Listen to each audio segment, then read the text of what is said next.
his most important contributions, it's very difficult to say. First of all, because he's so controversial, right? So one thing that I would say was a great contribution, somebody else would say that it was a disaster for the West or for contemporary times. I'm rereading Alan Bloom's book on the closing of the American mind. It's now, I think, 25 years or more since it was, and somebody wants to do something. And, I can see some of the points he makes. There are different ways of looking at Nietzsche. One way, which is not the best, but it makes sense, is to some extent to think of it as a philosopher of adolescence, which is why so many young people get attracted to him. Let me be who I am. I don't want to be what you want me to be. I want to make my own way. Many adolescents say that, and for good reason. Not everybody succeeds. Nietzsche managed to get this, if you want, adolescent revolt into a philosophical approach. So he is, one of the things that characterizes him is he is absolutely unwilling to take anything for granted. It doesn't matter that everybody believes it. It doesn't matter that there is all this tradition behind it. It doesn't matter that lives are predicated on a particular way of living. He doesn't care.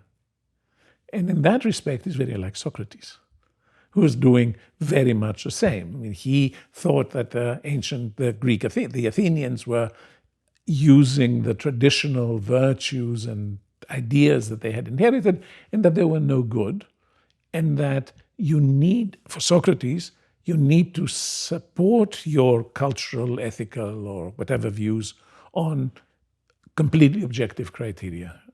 Nietzsche thinks that you do have to support them, but he doesn't think that the criteria are objective anymore.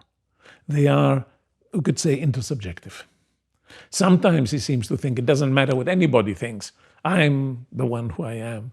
But it's not quite like that. He's quite aware that unless you connect in some way to the culture, unless you are part of the culture, you can't criticize it. So he's a great enemy in that respect of what used to be called in the 80s and 90s totalization. He doesn't think you can take a position completely outside a context and look at it. Every context can be looked at from another context, and that's part of what is called perspectivism in his views, which for me is an absolutely wonderful view, not very easy to explain or to convince people of, very often confused with relativism. But perspectivism is not, and that's absolutely crucial. Perspectivism is not relativism, and Nietzsche is not a relativist.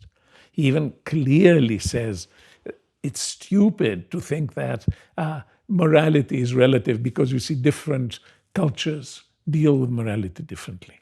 He doesn't believe in that kind of relativity at all.